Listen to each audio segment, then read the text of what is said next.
Graça e paz. Seleção e comentários de textos bíblicos. Evangelho de Mateus, ainda no capítulo 13. A parábola da rede.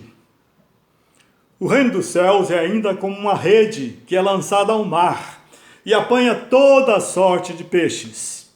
Quando está cheia, os pescadores a puxam à praia. Então se assentam e juntam os peixes bons em cestos, mas jogam fora os maus. Assim acontecerá no fim desta era.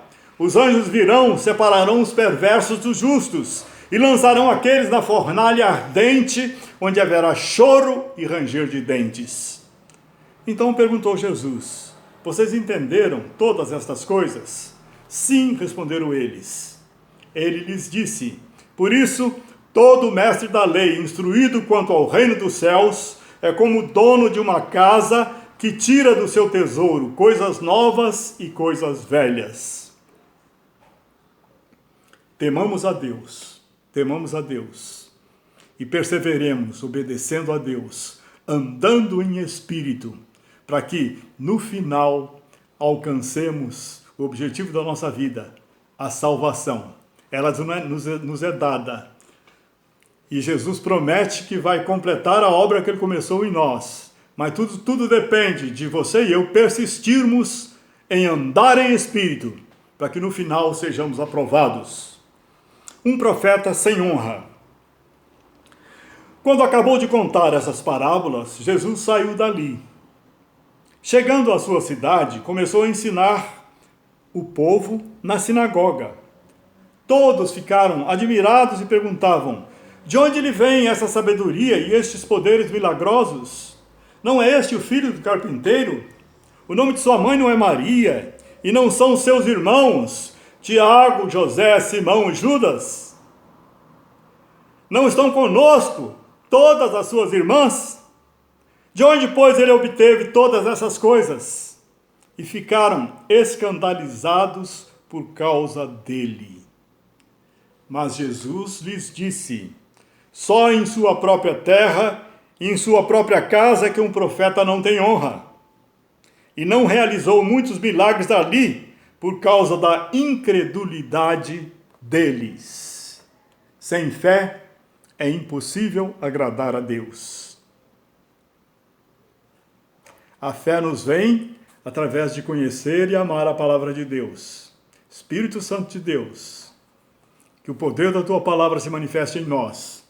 Aumenta o nosso amor pela tua palavra, aumenta a nossa fé, pois nós queremos ser usados por ti, para que, vidas se convertam a ti, para que tu operes milagres, prodígios e maravilhas, para que sejamos usados como instrumentos de cura também, para que reconheçam o poder de Deus e se voltem para Deus se arrependendo dos seus pecados.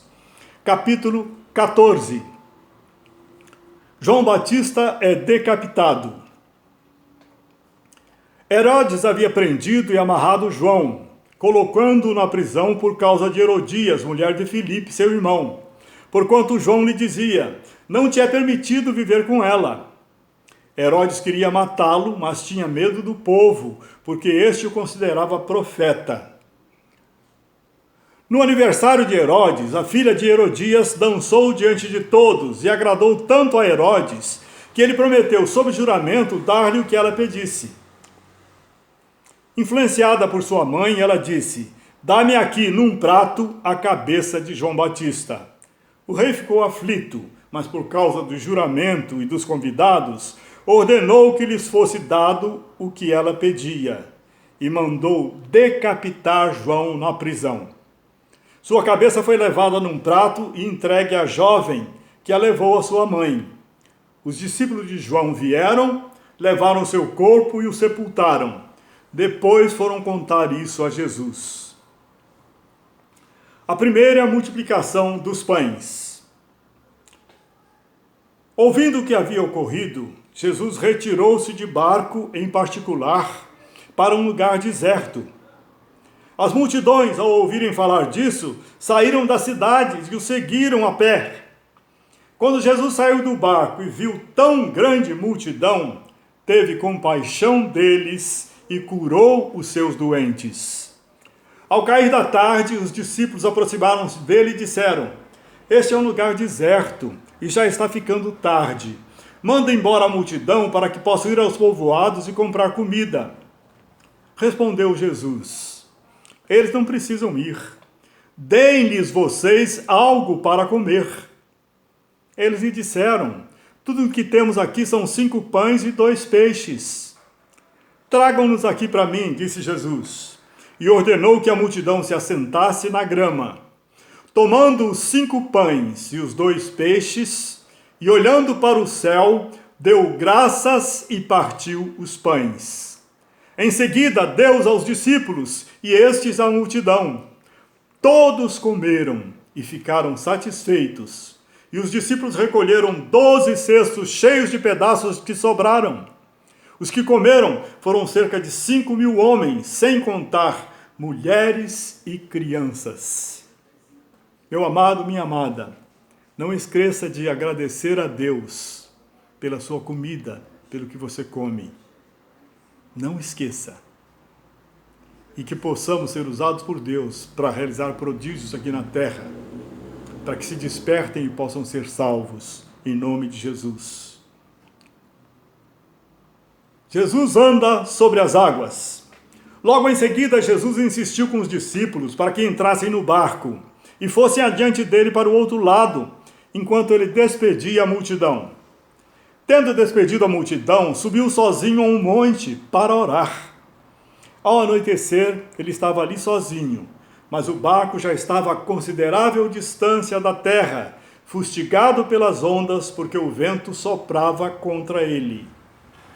Alta madrugada, Jesus dirigiu-se a eles andando sobre o mar.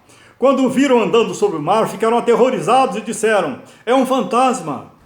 E gritaram de medo. Mas Jesus imediatamente lhes disse: coragem, sou eu, não tenham medo. Senhor, disse Pedro, se és tu, manda-me ir ao teu encontro por sobre as águas. Venha, respondeu ele. Então Pedro saiu do barco, andou sobre as águas e foi na direção de Jesus. Mas quando reparou no vento e ficou com medo, e começando a afundar, gritou: Senhor, salva-me!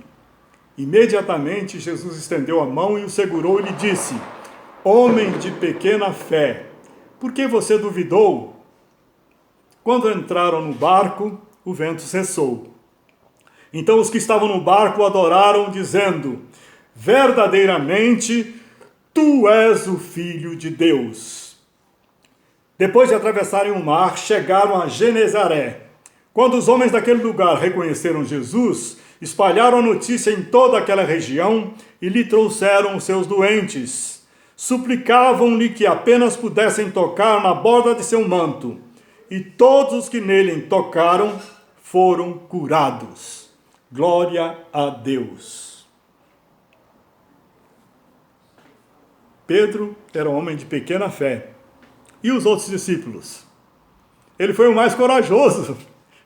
Ele foi o que tinha mais fé de todos os que estavam no barco. Só ele teve coragem de perguntar a Jesus: eu posso ir até ti andando sobre as águas? Jesus disse: vem. Ele saiu e andou sobre as águas, olhando para Jesus, andou sobre as águas. Mas o vento estava forte, ele reparou no vento e começou a afundar. Jesus teve de socorrê-lo, pegou na mão e o socorreu. Olhe para Jesus, não importa a ventania.